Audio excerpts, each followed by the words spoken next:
Alina had always been a dreamer. Born in a small town in the western part of her country, she had spent her childhood gazing at the sky, imagining a different life, easier, more beautiful, wealthier. Everything around her felt suffocating. Gray buildings, endless routines, tired faces in supermarket lines.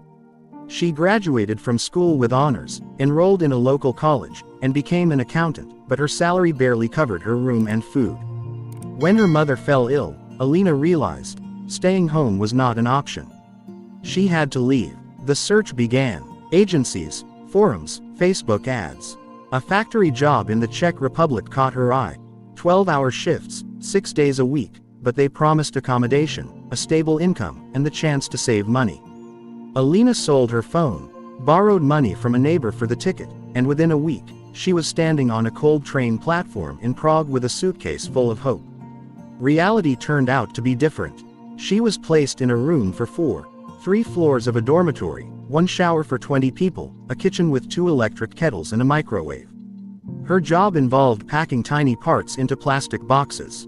8 hours standing, constantly watched by a foreman. A 5-minute break every 2 hours. The salary was minimal, as deductions were taken for housing, uniform, insurance, and taxes. At first, she endured. She reminded herself why she came, sent money to her mother, wrote letters home, and sometimes spoke with her roommate, Natalia from Kharkiv. But weeks turned into months. Her back ached, her legs swelled. The foreman yelled. After a shift, she only wanted to lie down. Then came the day she woke up and couldn't stand. She was taken to a doctor. The diagnosis: a herniated disc, requiring surgery. But the operation was expensive, and her insurance was fake. She realized she was trapped. No way forward, no way back. The employer refused to cover the costs, and the agency disappeared. Alina tried to keep working through the pain for another month, then she was fired. With no money, debts, and agony, she stayed in the dormitory until she was evicted. She wandered the city, lived in shelters, ate what volunteers gave her. Her documents expired. She became an illegal migrant. She survived the winter in a church basement, working for food. In spring, she managed to reach the embassy, and after long checks, she was deported back home. The return was the most painful. Nothing waited for her. Her mother had died, relatives sold the apartment, leaving her with only an old suitcase and memories. Alina rented a room in a factory dormitory and started working as a cleaner. She no longer believed in fairy tales or possibilities. Her eyes had lost their light. But one evening, while sweeping an empty workshop, she saw a beam of light coming through the window. It fell on the concrete floor so softly that Alina paused for a moment. Then she smiled, because, for the first time in a long time, the light wasn't an illusion or a promise, it was simply real.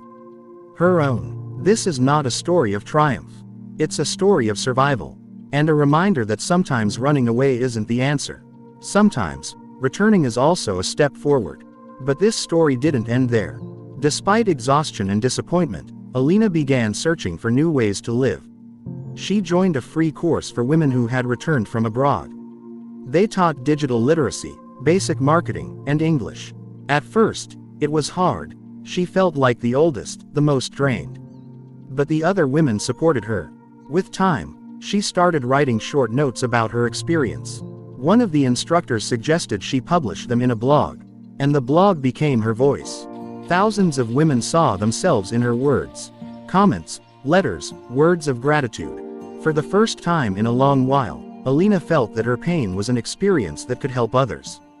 She began working with a charity organization that helped women after labor migration. She spoke at conferences, held meetings, and shared her story. She was invited to television shows, her texts were published in media. She started living again, not as a victim, but as someone who had walked through darkness and brought out light. On the wall of her room, there was a photo, an old building, a factory, and a sunbeam through a dirty window. She named it, The Light That Remained, because even though life hadn't become easier, she had learned to see beauty in the ordinary. Alina's story is a reminder that loss hurts, that the world can be cruel. But strength isn't about never falling. Strength is about getting back up and walking on, even if the road is weary, even if the future is unclear. even if everything seems lost. Because as long as you're alive, there's still a chance to change your now. Even if the dream no longer shines like before, you can turn it into something else. Truth, voice, movement. And then life, even with pain, gains meaning. Alina now volunteers at a local shelter where newly returned migrants seek their first help. She teaches them not only practical skills, but shares tools for rebuilding dignity. Once a week, she leads small discussion groups where women read stories, some written by Alina, others by participants, and reflect on resilience. In this small, supportive circle, she finds strength too. The wound is still there, but now it's healing through connection, through words, through being seen. And in that, Alina finally found her place. She also started a podcast, interviewing women with similar journeys. Their stories varied, some tragic, some inspiring, but all of them reflected the raw, human cost of migration. The podcast gained attention, was shared across social media, and soon NGOs began collaborating with her to highlight these voices. In her free time, Alina took up photography again. Using an old digital camera donated by a friend, she captured images of everyday strength. A woman hugging her child at a food bank, hands sewing new fabric out of old clothes, eyes filled with both fear and fire. Her exhibition, titled Unbroken, traveled to 3 cities and helped raise funds for shelters. Recently, she enrolled in a university program in social work. Though studying while working was exhausting, she felt renewed. She was no longer just healing, she was transforming.